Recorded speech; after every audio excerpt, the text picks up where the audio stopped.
The challenge that's there now, you gave a good hama example, dzedu dziri kugara kuLondon is that our friends and relatives who are vanhu now living vekuLondon vane abroad, kausha yavo varungu iya yavanoita yekuti vakafanana vanobikirana. possibly in the UK, they have their culture where they can cook for each other. isusu kana takuda kuzozvikopa ndosaka matoona vakatenda ukoko That issue comes now when we try to ngavabika havo copy. tsvairai vakomana.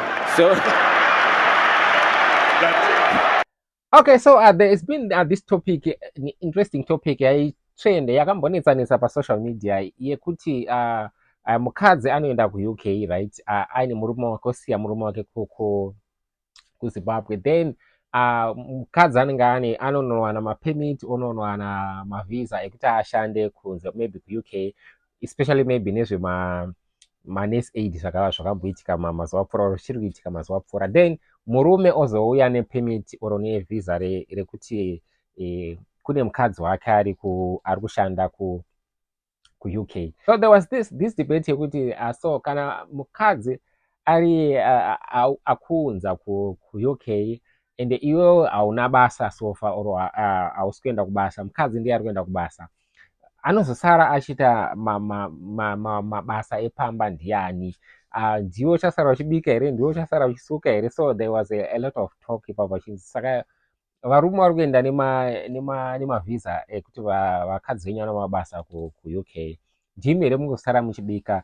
And there was a debate kwaProphet Emmanuel Makandiwa this past Sunday service yakaitwa.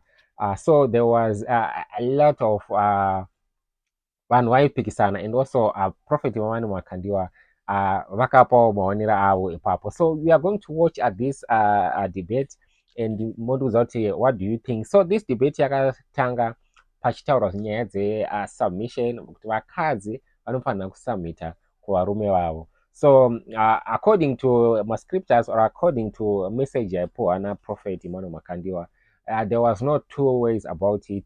Mukadzi anofanira kusubmita kune murume wake, and my duties anoitwa akaita sana kutsvaira nekuti sei, they are part of being submissive to murume wako. So kana my duties ya akunzi aitwe nemurume panozofambiswa sei? So we are going to watch monzwa kuti some of my church members vanofungei and papakaipa. So tell us what you think and don't forget to subscribe. Nyaya yachonaka iri kumva yatongogara yakaipa pakuti baba vakagara pamba. the issue is starting off on a bad note because the husband is staying at home. Nekuti vari kuita sekunge vatengesa Because it seems as though he has marights avo his rights ekuva baba kuna amai. to be a father Saka to the ndopa wife. zvinomva zvatogara zvakaipira. So this is where the problem starts. As of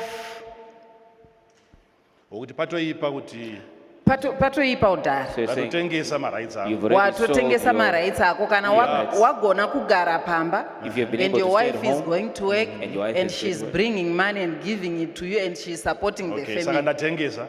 So I have Matengesa. sold, Mukadzi watenga. and the wife has purchased. Mukadzi Tinonzwisisa. We want to We need understand. to know. All right, mirai. Hold on.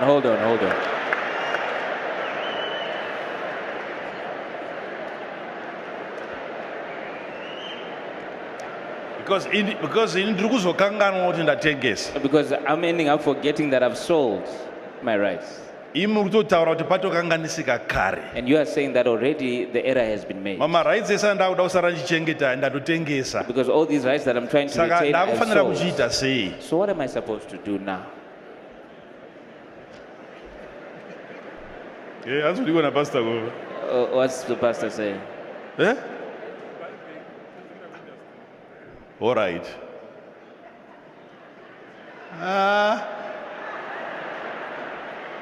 Taura it is go. But if vision ndiri kubva. There's a version okay coming from here. honda ndiri pakuti panenge pagara patokanganisika I was saying that already the mistake Kudhara. has been made. kuti mai ndo vakuita Whereby- vatora ma-responsibilities ababa. The wife is taking on the responsibilities So of her it husband. comes to the two of them now, knowing whether this is just a phase that is passing. Kuti zviri kuitika kumurume wako izvi haasi kuzoramba That akadaro. what's happening to your husband won't remain. So his if state. you are, should I say born again? if you are a believer, then you should just remain the wife. If you are really a believer. And if you have faith in your husband, kuti zviri kuitika izvi, That what is happening now, it's just for a moment. Mangwana munhu mumwe chete iyeyu tomorrow the same person ndiye anenge akuita take care of the family. will be the one taking care of the family.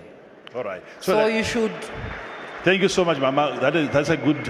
Varikuramba vaine side ravo rekuva submissive. She continues to have her side of being submissive. Tumbo daka rough. We want somebody who is a bit rough Chada. Simbonzwa kuti. But ndizvo here. so that we can hear, is this really how it's supposed to be? naturally, Ndizvo here kuti madzoka uko. That you are coming back from work. naturally handizangu munhu ane rafu. Naturally, I'm not a rough person. Tikukumbira uko. Saka. But Experiment. we're asking, it's just an experiment. Yeah. Experiment. Toda kuziva kuti ndizvo, all right. Kana manga murimiwo murume. If it were you who were the husband, Ndini ndiri kushanda, ndini mukadzi. and I'm the wife and I'm the one who's working, Ndobva pamba makarara. and I come from home, I leave home when you're sleeping, Ndodzoka. and I come back home, Radoka. the sun has set, Ndosvikira pandiro and I come, and the first thing I tend to dzanezuro kutanga kusuka. is attend to yesterday's dishes, Tanga dirty kutsvaga dishes, chokubika chandakatenga futi inini mukadzi. looking for what to cook, which I myself purchased as the wife. Ndobika, And then I cook it, ndokupai. and then I give it to you, Imimi ndimi murume. and you are the husband. Muri kunzwawo kuti pane kunamatawo here ipapo, pane Do you umwari feel here. like there's any godliness? Mukufarawo nazvo Are here you semunhu happy about wemurume. this as a man? All right. Okay. Kunamata ka kuripo There Okay. is prayerfulness ipapapa. in this Pane place. kunamata. There's godliness. Zvekurara izvi This issue of sleep, zvakudhipenda nekuti zvakatangira kupi. it now depends on when it started. Okay. Munhu mumwe chete iyeyuyu pamwe wakangouya akatongorara. The same person, maybe you found them asleep.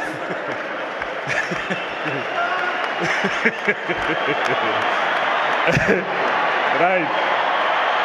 Ndopamuchaona kuti rafu iyeye. This is where you see Yambonza handina rafu iyo. that rough that I don't have, Haitangire ipapo ipapo. it doesn't start right there. This is it.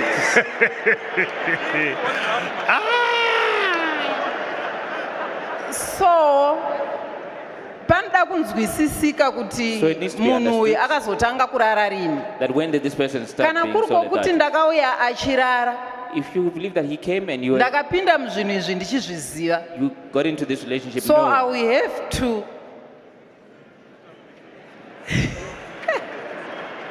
Yeah, it's a point. That's my choice. It's a point. Saka ndichamira nechoice yangu. Yadzokera kuna Anania naSafira so it's back to Ananias and kuti Sapphira. waizviziva Where makawirirana. you knew and you agreed. Okay. Kana ndakauya akarara munhu iyeyi, If I then came- zvaari kuita zvavisi zvinyowani. And found him sleeping, then he's not doing anything Ngatitopfuurirai new. mberi neupenyu. So we just have to keep it Ini moving. ndichifara ndichizviziva kuti ndo choice And I have to be yandakaita. glad knowing that this is the choice that I Okay. made. But apa ndandati mimi ndimi murume. But I said, in this case, you are the husband. Are you okay nenyuwo Are you okay with me, mudzimai wenyu ndiri your kushanda? wife, working? Hamunzwawo here kungotiwo Don't you also feel that? sega ndingofanira dii. Let me also find something. Pane chakaipawo here kuti mungodaro The problem mundibatsirewo now- ini ndi mudzimai ndiri kushanda imi ndimi Is murume. there anything wrong Pane with you chakaipawo helping? here Is there anything wrong? ndisina kukukumbirai. Without having to be asked. Alright, asara kumba murume uyu. Ndimi Masara ndakuisa Angozvifungira. ikoko imimi. You are the one who has remained home. I've put you in that position. Ndimi Masara kumba. You've stayed at Ndimi home. murume ndini You are the mudzimai. husband, I'm the The wife. problem is mafungiro edu anenge akatosiyana. The way we think is Vanhurume already kana different vanhukadzi. Vanhurume nevanhukadzi. as men and women. Okay. All right. Which means pamwe semunhu wemurume Which means hapana as a chinhu man- chinomboshamisira apa. What's so amazing about Okay. that? Saka hazvitombouya mupfungwa So izvo. it might not even occur to me. She is my wife. Ngadzoke hai. Ngaadzoke achiita sei She must achiona come kuti back ndadya here. and see to it that I've eaten. ndageza here. Have I bathed? So pamwe pfungwa dzachona hadzitomboenda ikoko kana zvatozowo kumunhu nekuti wemurume murume hatorina pfungwa idzodzo. So because men anogona don't kunge think like that. asina Aiwa, since ari pamba kudai aiwa, soka zipo. kana ambogona kugara pamba If he's been kuti able to stay azofunga home, zvinhu izva zvinonetsa. It's unlikely for him to think about all these other things.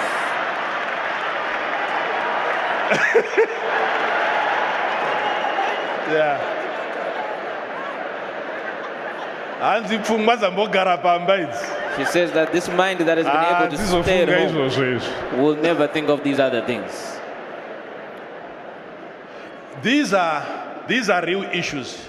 You know, Mama, we have been dealing with cases akadari.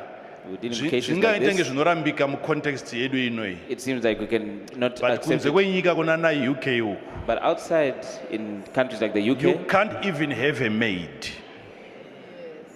Mari inotambirwa nemunhu ari kukushandira pamba. the money that's being earned by the person working for you as a maid, Hazvitomboiti kuti mutsvage munhu anokubatsira kuita basa. you would never even look for somebody to help you do that work. Saka mese munonoshanda So both of you will go to work, kubasa at work, asarawo pamba. and whoever it is that stayed at home, Zvakutozika, I think if not 99% yevarume vese of all the men vanenge vari mamarriages avari kuna na UK kuna vari kutoita maresponsibility mabasa who are emudzimai. in marriages that are based abroad are That's actually very taking on the true. responsibilities of Yeah. wives. So maybe zvakudzokera panyaya yamataura yekuti munofanira kuwirirana It goes back to the issue you said that where we have to kuti agree. zvinofamba sei. Ngatimbonzwai But how kuvarume, will nai do it. varume, Men, let's hear from you. pane chakaipa here kuti zvausinawo basa Is there anything wrong with the fact that maybe you don't have a Zvawasara job, pamba. you're staying at home? kusuka ndiro, Is there anything wrong with washing the Kuwacha. dishes, washing the clothes, tsvaira mumba cleaning the house, nekubika. and cooking? Uri kuwacha nesipo yatengwa naamai, You're washing with soap that she has purchased. uri kutsvaira nebhurumu ravatenga, You're cleaning with the uri broom kubika that she nyama bought, yavatenga. and you're cooking the meat that she brought. Toda kumbonzwa kuvarume mbotaura, fambisai microphone I want to hear timbonzwa. from men. Let the mics rove. We want to hear. Yes, thank you, Papa. Thank you, men of God. So my contribution to this matter is, as for me, I've just gotten married and I used to be a bachelor, okay? Nditori ndega, ndaisatokwanisa kuzvibikira. When I was by myself, I couldn't even cook for myself. And also ndaenda kunodya ma-outlets ari kunze. I would often eat And out. also recently, few months ago, my wife anga ari kumasungiro. Ndakatofa nenzara, ndiri hwari. I was dying of hunger, Izvo staying by dziri pano myself. zvadzo. And yet he's right there. Okay. Pfuurai pamberi. Okay, so Mushakabu. I wouldn't expect kuti ndizobika nditadza kuzvibikira ndiri one. I wouldn't expect All that right. if I would start cooking now when I failed to cook But for hamuna myself. zvimwe zvamunogona here. But do you have nothing else that you are able to do? Kana akaitawo maybe ma-noodles and some funny stuff that are easy to cook. Okay. Hamuna zvimwe zvamunogona here kutsvaira. Are you not able to Kusuka. do other things like the cleaning, the washing of dishes? Also, it's a matter yokuti ndajaira It's also a matter of what I'm now used to, kuitirwa zvimwe zvacho. where I have somebody doing these things for But me. when it comes to my roles and responsibility, I do them properly. Izvozvo zvekuzotanga kuzowacha nekuita sei zvinenge zvichirambawo, or maybe nyaya ndiri kuona munhu anozvigona aripo. Maybe Okay. it's an issue where I'm accustomed to having somebody capable already there. All right. Because tinawo macases ekuti Because we have cases where the wife can be sick. Haungatsvage munhu anouya kuzokubikira patime iyoyo chete. you can't look for somebody to come and cook for you only at that time. Modii adzimai vakarwara. What do you do if your wife has fallen ill?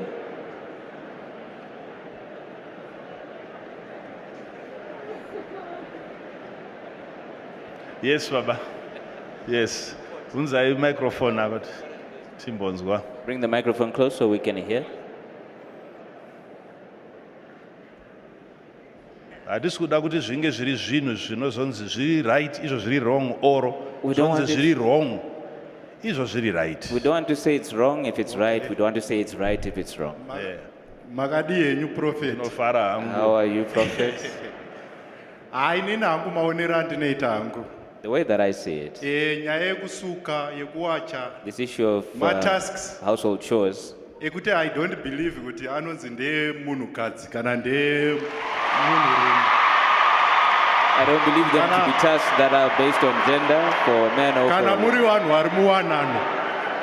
if you are people in a marriage. Ndorudo angori That's matasks. love. These are just tasks. Harisi duty nyangwe zvisinei nekuti pamwe musi iwoyo ndiri paoff ndinongokwanisa kubatsira adzimai vangu. If it happened that on that day Hazvina I'm kana not at work, dambudziko haisimbori nyaya. I can help my wife. It's not an issue. Ndomaonero andozviita wenini. That's the way that I see it. Panga ine dambudziko ende wese still munenge mamboswera muchiitei baba. What will you really be spending your Mukadzi ari time doing? kushanda ukoko. If your wife is the one working, Okuigira grocery bringing wongodya home the chete. grocery and all you do is eat.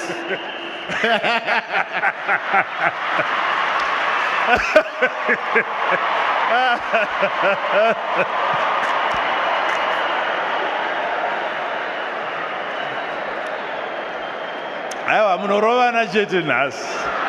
Today there's going to be Ndiani trouble. anopesana nababa ava murume? Who is it that sees it differently from this man? Thank you. I think kuti challenge inozonyanya kutanga pakuti ndiri kudzidzira kuzocleana kana kuwacha kana kubika basa ratopera.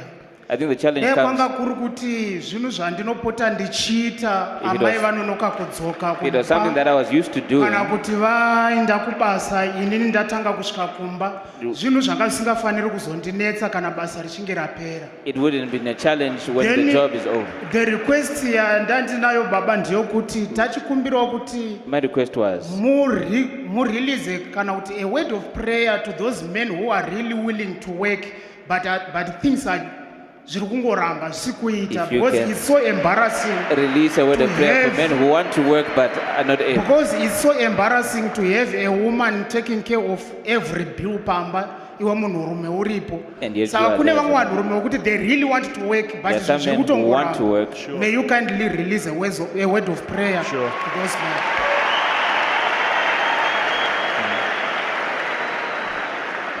Iri kudzokera panyaya yatataura iye kuti It's coming back to the issue we hazvina said. basa kuti mudzimai auya nemari. Where it doesn't matter how much money your wife brings home. Murume anotongoramba achichemera munamato chete. As a man, you will continue wanting this prayer. Unotongokumbira munamato You will chete. ask for this prayer Because unozvinzwa kuti this is not normal. because you will feel it that this is not normal. Why? You are responding to the original intent of God. So it's good if you keep feeling that way. Ndizo feeling iyoyo ndotoipromota That feeling, I promote it. ndotokorokotedza ramba uchinzwa izvozvo Even usasvike congratulate you. paunozorora Continue feeling that way. Don't rest nekuti mudzimai ari kushanda. simply because your wife is working. Thank you so Whether much. mukadzi ashanda Whether she's working oro azoregedza, or she has stopped working, still pamba pafanire kufiwa nenzara there must not be hunger in the nekuti home mai havachashanda. simply because she's no longer Baba working. vakasashanda chero mai vachishanda If her husband is working, even if the wife is working, panofiwa nenzara futi. Zvese zvichitengwa naamai. everything being bought by the Ndizvoka. wife. Because vane maunziro avanozviita Because there's a way that she brings this, ekuti munofanira kuramba muchatongozviziva where you know pamba ipapo kuti ndimai in this household that it is the vari wife kuprovhaidha. who is providing. Zviri mukugadzirwa, mukusikwa. It's in the way they were made. Hapana zvavanogona kuzviita madzimai kuti zvinhu izvozvo zvisave that way. There's nothing that they can do about it for it not to be that way. Hapana. There's nothing. Vanotongoona submission ichakutongonetsa. They'll just start to struggle with submission. Inokaruka yakutongonetsa. Vanonga vachitoda kutosubmita but They will kana want to vangone submit. more money inenge yakutongonetsa. But the moment they have Vanosubmita. more money, they struggle. Hatisi kuti havasubmit but kuti anenge achitambura chaizvo chaizvo. We're not saying she won't submit, but she will really be struggling. Saka ramba uchishingairira So continue to kusvika strive wawana zvokuita until you find something to do. uprovide And you can For- provide for your wife ngaanatswe ngaacheneswe neropa rako iwewe newedhi rako. Let her be cleansed, let her be sanctified by your Musanctify, blood. muchenese, ngasakuchenesa Your iwe, word. cheneswa, Don't let her be the one to chenesa iwe, cleanse you, you must be the mukadzi one to wako. cleanse her. Ndikuramba ndichinobata panyaya yekuti vanhu ava I keep on coming back to the issue that these people vakatikoshera to that extent are too precious to us, to the yekuti we extent have to suffer. If it means we need to die as men, we have to, just so that they are taken care of. All right, ngatifambe futhi tione timbonzwa kune. From the overflow, my father. Okay, we are coming there. We are coming there. maita baba nemukana wamandipa thank you for this opportunity, my Father, nekudzidzisa kwamuri kuita pamusoro pemarriage. and for the teaching you are giving us on marriage. Zvandari kuda kungoti nditaure ndezvekuti izvo What I would want to say is kurudzi rumwe nerumwe that to each people, to we each get tribe, married according to our culture. we get An Indian gets married according to the Indian culture. Suso muno mu Zimbabwe sevanhu vatema tinoroora according to culture yedu. we marry according to our culture. Inotobva kumarererwo atinoitwa tiri vana vakomana nevana vasikana. That also comes from how we are raised as boys and girls. Zvinoita kuti izvozvo kana mwana mukomana akatora mutsvairo achitsvaira chivanzi. That's what makes it difficult even for a boy Vasikana child varipo pamba. to take a broom and start to sweep. Anogariswa pasi kunzi waita roho isiri yako. It's an issue where you can be Enda sat down unotora demo utsemure huni. and told that your role is to grab Nekuti an ndo axe zvinoitwa nevanhurume. and get firewood, because this is what men Tsika do. imwe chete inosvika taroora taamumba. That same culture permeates even into the marriage. Baba vane roho yavanofanira kunge vachingoita. The husband has a role that he's supposed to play. Mistake inongouya kana vachinge vagara pamba. And the mistake comes in when he stays Vachiswera at vari home, kumageti. staying at the gate, Amai voshayiswa mukana wokunge vachibika pamba. and the wife now has no opportunity to cook, nokubikira murume wavo. to clean for her husband. Saka distortion iyoyo So that distortion ndo inokonzera kuti is what then causes murume kana akuita basa rekuti akubika nekuwacha when the man is now doing these zviite kunge chores, zvinonzi rudo. it seems as though it's love.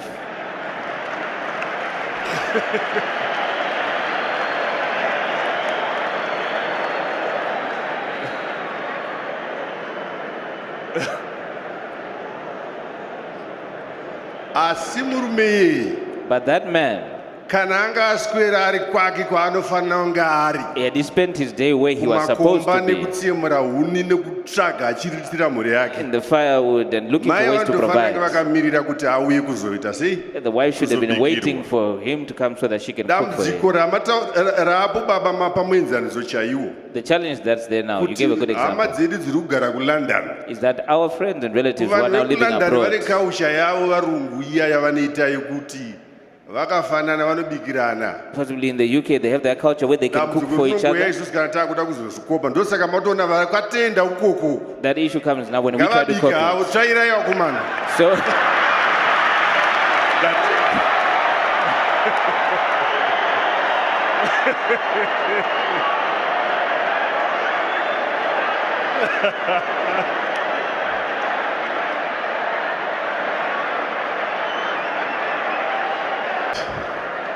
toda kuti vanyatsopaisa simende ipapa. we really want him to Saka cement muri his kuti point. imimi So you are saying, mataura nyaya yedistortion. you spoke about distortion. Saka muri kuti kudii kana patoo nedistortion So what are you zvatokanganisika. In the event where there is already distortion, it's Your already- conclusion to this matter, what's your conclusion? muri kuti poitwa sei? What should be done? Murume ngaaende ashandire mukadzi wake nemhuri yake. The man must go and work for his Mukadzi wake. wife and his family, Ogara pamba His wife should achichengeta stay at murume home, wake achiita marozi looking emukadzi. after his Alright. wife. Murume looking after- ngaashande zvokudambuka baba. The man Alright. must work to the point of death. But patati pane distortion. But we're saying now there's already distortion. Pochiitwa sei? What do we now do then? Haasi kutema huni, He's not haasi getting kufudza firewood. mombe, He's not herding the cattle. haazive kunotsvagwa mashanje. He doesn't know where to even look for wild fruit. Poitwa sei? Ari kusara pamba. So what we supposed to do? He's Pari at home. wrong here. Is it wrong? kuchiita zvepamba paada kuswera pacho. to do now the household chores, given that he's spending his time at the house. Since maiva And also because Vasipo. the wife is not there. kana padaro distorted. Once the distortion Muri is kuti now here there, murume ngaachistika kuma-responsibilities ake aasiri kuita futi. Pochiitwa sei? we're saying the I know husband mapasvika nangoda kuti mupatsokodzere chete ipapo kekupedzisira kuti so kana zvinhu zvisina kumira so if zvakanaka things are not well, ko zvatiri kutaura izvi handiyo proper order. because what we're saying is not Order the proper order. chaitotoiziva tese The proper order we hakuna all know. There is no, munhu ngaauya atsvaire ega munhu ngaabika but tiri kuti we're saying hazvina kumira zvakanaka. things are not well. Mai vati watengesa Our mother has said that you have sold roho yako iwewe sababa, your role as a father, as a husband, mudzimai nombva aitenga and your wife purchased it. uchiinayo here Do you inoti still have inatsvaire it? pamba Where you can then say, I don't iwo sweep, watengesa. but you've sold it. Zvakafanana nekutora bhutsu yekuleft uchiisa kuright. Hapana chinombofa chanaka ipapo. Nothing will ever come right if you Baba take, vakasara vari pamba, if the husband stays at home, amai vari vulnerable. the wife is vulnerable. Chakonzera kuti Satani awane mukana kuna Eve. The reason why the devil got a Adam chance with asiya Eve Eve achifamba ari ega. is because Adam left her unattended Kusvikira Eve anyengirwa. until she was deceived. Anozosafa murume. The one to suffer in the end is the husband. Saka dambudziko hombe nderekuti iro So the main pamba challenge, batorina murume. Ende uri is that kuzvikanganisira marriage. there is no man Because in this house, wakamuregera achiinda. and you're messing up your marriage because if you allow her to go, Mukadzi anambodesignwa kuti anofanira kugara asina kuprotectwa. the wife may then decide that she must Pachikoro remain chaipo kana pamba unprotected. vasikana vanonzi uyai nenguva yakati. Musi vanororwa anotouywa kana baba vake. In Kuti general, ndakukupa uyo muchengeti. at the time when she's married, Saka he zvino said, iwo wapuwa kunzi muchengeti osara wakagara pamba wako muti chienda kumagorokoza. having been given the responsibility to look after her, now you are letting her go. vari ku imimika muri kuramba makatsika pakuda kugadzirisa kuti ngazvinake You are staying on the point where you want to fix it, that things must be right. ini ndiri kuti But I am saying,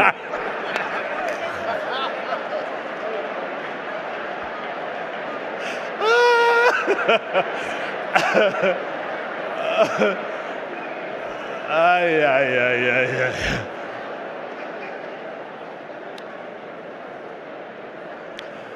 Pane zwi ramataura there's a word rinorwadza that you said that but rinofanira kuti rwadza isusu varume kuti it's tigadzirise painful, but it has to be said. ramati hapasisina murume pamba Where you said that there's no longer a man in this house. rinotirwadza because It's painful because rinoita kuti ndisanakidzwe even inini wacho nekugara pamba it makes me feel uncomfortable even chero staying at home. naasingashande murume anofanira kufarira izwi iroro iri To the extent where even a man rinorwadza but murume anofanira kurifarira who doesn't work ndoda must- kuudzwa izvozvo must enjoy hearing that kusvika waenda kunovhima until you go out and hunt. but iwo iroro rekuti hapana murume But that issue of saying there's no man, hamufunge kuti madzimai vanenge vachitozvinzwawo mavari don't you believe that women can also feel it in themselves? kuti hapasisina That there's no longer. vasingazvitaure They might not say it. vanoda murume anovabikira They want vanoda a murume man who anovatsvairira cooks vanoda for them, murume cleans for anosika ndiro them, washes dishes. but azotsvaira akasuka But when he then does that, akabika he cooks, he cleans, he washes. havachanzwa kunge murume abika They no longer feel that it is a man who has done that. sekunge pasisina murume futa As rokubika though now there is no longer a man who has cooked. hazvimo here nekuti zvinenge zvinodaro kumadzimai mazhinji kuti It seems like it can happen that way with many women. ndakakutsanangurirai kuti Where I explained that ukafaini chunwa if you are fine-tuned, ukavedzengwa nomudzimai where women adjust you ukasara wane chimiro chaanoda and you become what she prefers, haachakudi futi she no longer loves you.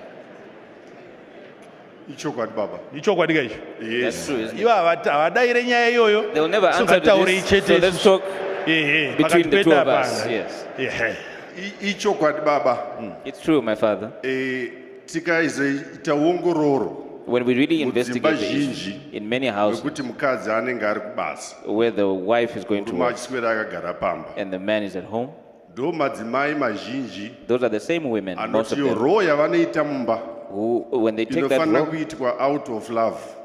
in the house that they're supposed to do out of anotanga love, kunzwa kuremererwa nayo they start to feel burdened by it. kunzi ndo zvamunongofunga chete That this izvozvi is all you think about.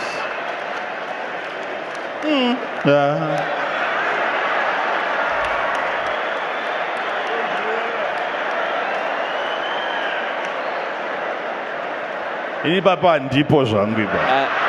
I'm not involved in that one.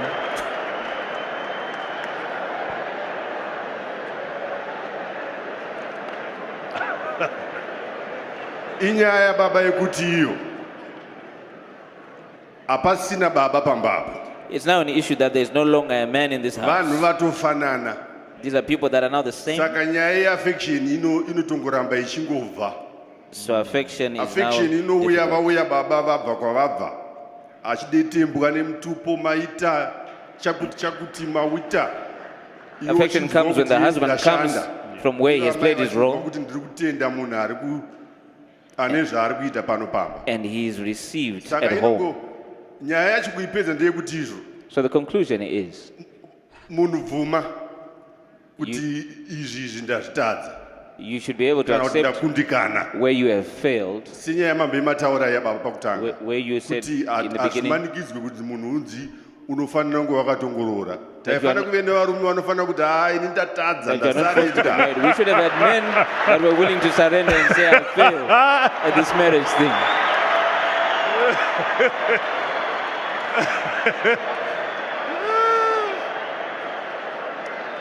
All right, hande ku overflow. All right, let's go to the overflow. Chero pamada kupinda munongopinda. Wherever you want to go, you feel free. Thank you, my father. Hande ku overflow Let's go to the overflow and hear from them. Baba. Inini contribution yangu ndeyekuti My contribution is munhu that wemurume as a man, autoshayi basa.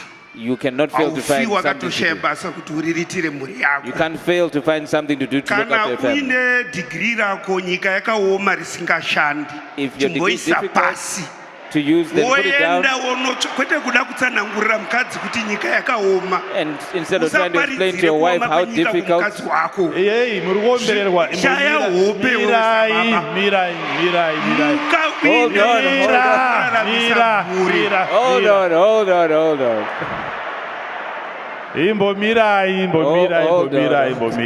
hold on. Hold on. Tati muri kuombererwa We said mukati that muno they are mamuzvinzwa uploading muri for you, panza. but you can't hear it. Saka itai zvishoma So go nezvishoma. slowly. Zvishoma nezvishoma Go nekuti zvamuri slowly. kutaura izvi zviri Because what you kufarirwa are saying stereki hameno ikoko kuchechi It's kwenyu being very panze well ipapa received. I don't know about your But church out muno- there, but in here, mune support. you have a lot of support. Saka tangidzai So please start mutsanangure afresh zvishoma and explain it slowly. nezvishoma. Thank you, my Pane father. vari kurapanura vari muno zvekare. Yes, Saka those that are itii translating muchidambura also, muchidambura so please muchidambura. break it into pieces. Thank you, my father. Ndachiedza kutaura kuti murume I was trying to say that a man sumuka ushande. must stand and work. Zvekuti murume haufanira kumbowanikwa uchitaura kuti hakuna basa. A man must never be Nekuti found kuziva to be saying, kwandinoita inini pese pane basa. There is Asi no kuda work. kuti iwe ndione uchida kuchuza zvichienderana pamwe nekudzidza kwawakaita. because there is always work, but you might become very picky about what you want to do based on your education. Kana nyika yakaoma ita zvinomboitika panguva iyoyo kuti uchengete If mhuri. the world is difficult, then do what is practical at that time to look after your family. Makataura imbaba mukati You said, my zvakanzi father, inda unoverenga padombo muchitsanangura nyaya yekuda mukadzi. go and read the vision and you Mukadzi explain anotoziva loving your rudo wife. nekuchengetwa. A wife knows what it Ukamutaurira means. kuti I love you to be loved by being netext looked after. message wakarara kumba inoblutikwa. If your expression of love is a text message, she's going to ignore that. Murume asingashandi anosvota. A man who doesn't work is annoying.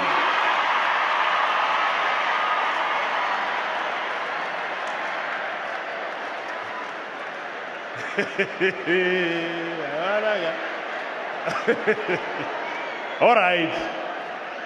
Saka murume ye nai So such a man, mukoma.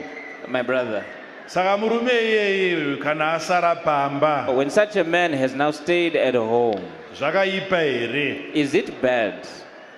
Is it wrong Akachi for him tsvairawo pamba. to also sweep the house, Osuka ndiro to wash obika. the dishes, to cook the food? baba handitombosubscribe kumurume anotombosara pamba. My father, I don't even subscribe to the idea that a man should stay at home. Hafaniri kutombosara pamba munhu murume. He shouldn't stay at home in the first place. Muka uinde unosha hazvina kana compromise. There's no compromise on that. Ibva pamba. Get away from the house. Ungatongomuka wotoenda hako hameno kwaungaenda. You might just wake up and leave the house and go anywhere.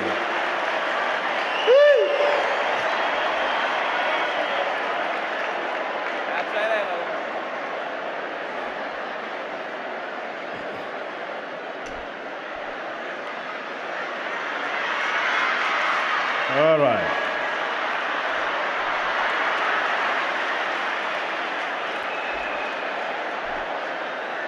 Yeah.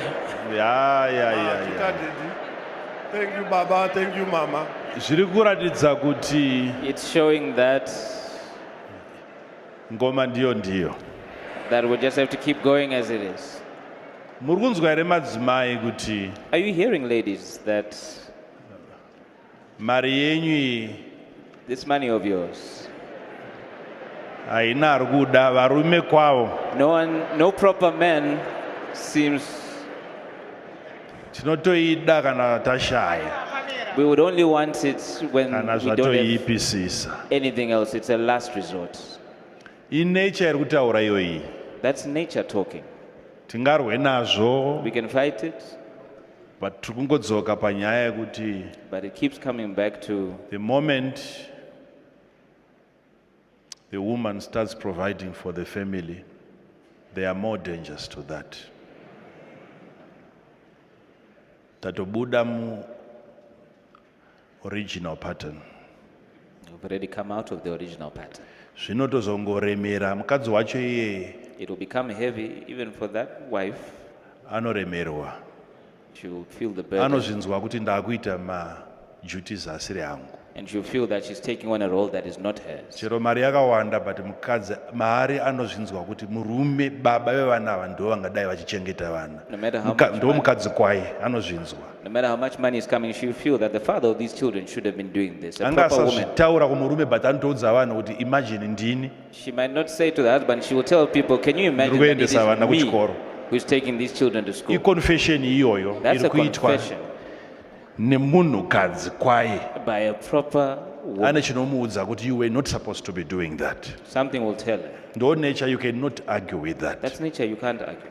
Saka we are living a life iri in different circumstances, zvokuti we end up doing zvinhu zvisiri zviri according to the design yaMwari. To the extent we end up doing things. And again we are going back to the issue yekuti wasiya mukadzi You're leaving your wife achienda kunotenga magroceries to go and be the one to buy groceries nemari yake, with her own money. then the devil was waiting for that woman. Ndokubva And then amunzi amuisira mafruits ake ayaya. he offered her those Chienda fruits unodyisa murume. and said, go and feed your husband. Murume bva afidwa nemukadzi. And the husband was fed by the wife. Problem bvayatanga kusvika nhasi. And that's where the problem that we have to this day started. Saka inotyisa mari yenyu vanhukadzi. So your money is terrifying, ladies. Okay, guys, so tell us what you think in the comment section. So it's actually an interesting way of preaching with Prophet or Emmanuel Makandiwa. So it was a question and answer segment yakaitika last week, and it continues also in this week. Muchimbonzo wati wangu wangu wachifunge my church members, what do they think on a certain topic. So he promised with this kind of sessions acha pota chitko hapo na hapo where he will be interacting with my church members. So tell us what you think in the comment section. What should be done? So he says we right here, but at some point a lot of vanhu vangashara affects even though vangu vachipick sana. So tell us what you think in the comment section. Don't forget to subscribe.